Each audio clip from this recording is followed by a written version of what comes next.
اس گاڑی کا ڈرائیور دو زمانوں کی کشمکش کے درمیان گھرا ہوا ہے، دو زمانے جو ایک دوسرے کی ضد ہیں۔ ان کا شمار عرب کے ان شیوخ میں ہوتا ہے جنہوں نے پرانے زمانے میں آنکھ کھولی تھی۔ بڑھاپے کی آمد تک عرب امارات اس حد تک بدل چکا ہوگا کہ دیکھنے والا سر تپا حیرت میں گم ہو جائے۔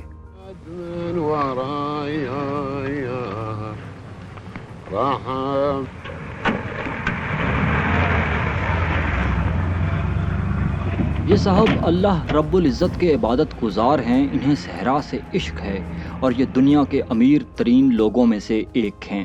ان کا نام ہے شیخ زاید بن سلطان۔ شیخ زاید جزیرہ نما عرب کے جنوب مشرقی ساحلوں پر واقع ایک چھوٹی سی ریاست ابودھابی کے حکمران ہیں، جس کی کل آبادی بمشکل 20,000 ہوگی۔ 67,000 مربع کلومیٹر رقبہ پر پھیلی اس ریاست میں جدھر دیکھو ریت کے سوا اور کچھ نہیں۔ سائے کی مانند اس انسان کے ساتھ رہنے والے صحرائیوں کے لیے یہ شخص سردار، سالار، رہنما سب کچھ ہے۔ اس شخص کے پرکھوں کو اونٹ کی پیٹھ کے سوا کوئی سواری میسر نہ تھی اور زائد اس صحرا میں لیموزین ڈرائیو کرنے والا پہلا انسان ہے۔ قبیلے کا سردار اونٹ کی پیٹھ سے اتر کر لیموزین میں بیٹھ تو گیا ہے، لیکن وہ آج بھی اپنے باپ دادا کی طرح قبائلی زندگی کا مرکز و محور ہے۔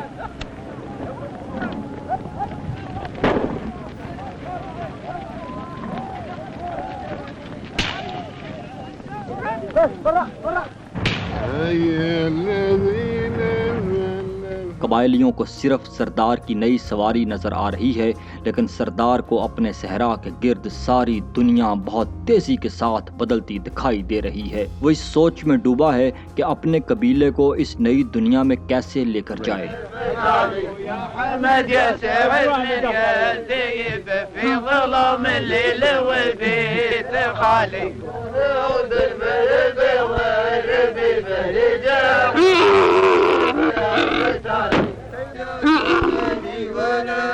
دولت کی فراوانی نے شیخ زاید کی سواری تو بدل دی ہے، لیکن ان کا مزاج ابھی نہیں بدلا۔ انہیں سادہ زندگی پسند ہے، اپنی گاڑی خود ڈرائیو کرتے ہیں، اپنے ساتھیوں کے ساتھ ہفتوں شکاری مہم پر نکلنا، اپنے قبیلے کے ساتھ گھل مل کر رہنا، وہی سب کچھ جو صدیوں سے عرب کی روایت ہے۔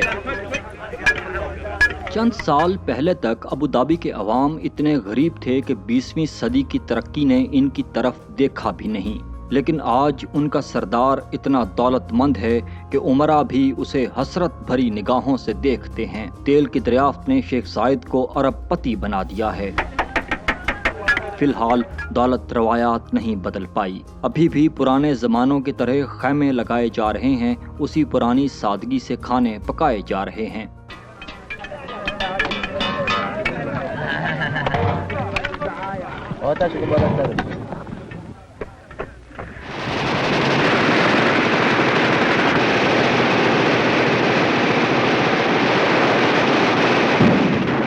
اس صحرا سے بہت دور دنیا دو ہولناک جنگیں لڑ چکی ہے۔ جاپان تو بلا مبالغہ آگ سے غسل کرنے کے بعد دنیا کی سب سے بڑی فیکٹری بننے کی تیاری کر رہا ہے۔ امریکہ اور روس چاند کو فتح کرنے کے لیے سرپٹ بھاگ رہے ہیں۔ امریکنز نے اعلان کر دیا ہے کہ اگلے سال انسان چاند پر اتر جائے گا۔ We choose to go to the moon in this decade and do the other thing. Lazy days, warm and free. Europe میں زندگی اس حد تک بدل چکی ہے کہ پچھلی صدی میں اس کا تصور بھی نہیں کیا جا سکتا تھا۔ جسے دیکھو بس دوڑ رہا ہے۔ صحرا کے باہر بھلے دنیا کی رفتار کچھ بھی ہو، فی الحال اس قبیلے کو کوئی جلدی نہیں۔ ان کے پاس ایک شے وافر ہے اور وہ ہے وقت، صبح سے رات تک۔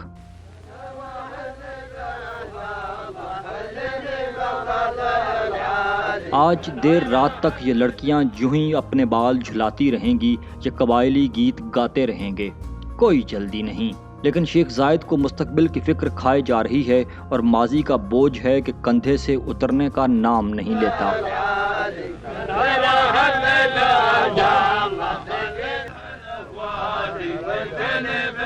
ابھی 2 سال پہلے تک ابودھابی کے اس قلعے پر شیخ زاید کے بڑے بھائی شیخ شخبوت بن سلطان کی حکومت تھی۔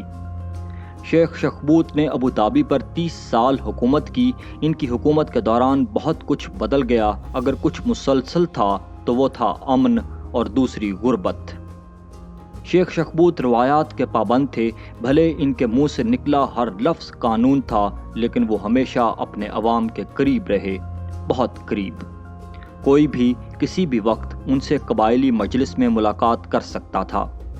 ابھی چند سال پہلے گوروں نے صحرا کے سینے میں چھید کر کالا سونا ڈھونڈ نکالا تھا، لیکن شیخ شخبوت نے دولت کے بغیر اتنی لمبی زندگی گزاری تھی کہ اب انہیں سمجھ ہی نہیں آ رہی تھی کہ اس کا کیا کریں۔ عوام احتجاج پر اتر آئے تھے۔ اکثریت کا خیال تھا کہ اگر حکومت شیخ زائد کے ہاتھ میں ہو تو وہ ابوظہبی کے حالات بدل سکتے ہیں۔ نہ صرف وہ دریا دل ہیں بلکہ نئے زمانے کی چال کو بھی سمجھتے ہیں۔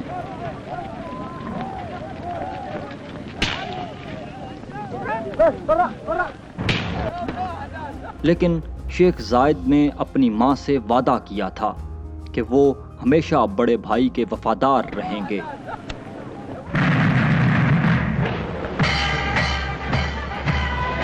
تیل کے کنووں سے نکلنے والا سونا ابوظہبی کا خزانہ بھر رہا تھا، لیکن شیخ شخبوت ماضی کی زنجیروں میں قید اس دولت کو خرچ کرنے کو تیار نہیں تھے۔ تیل کی دریافت کے صرف 5 سال بعد 1966 میں شیخ شخبوت دولت سنبھالتے سنبھالتے اپنی حکومت گنوا بیٹھے۔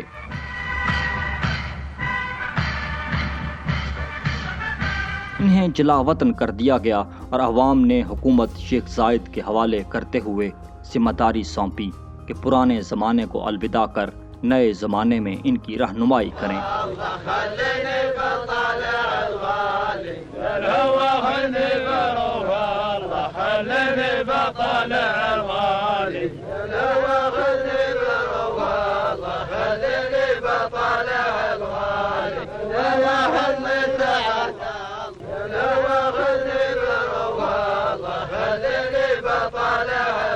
عوام نیا سردار چن کر اپنی پرانی دھن میں لگ گئی، لیکن سردار کو یہ سوچ کھائے جا رہی تھی کہ وہ یہ سب کیسے کرے گا۔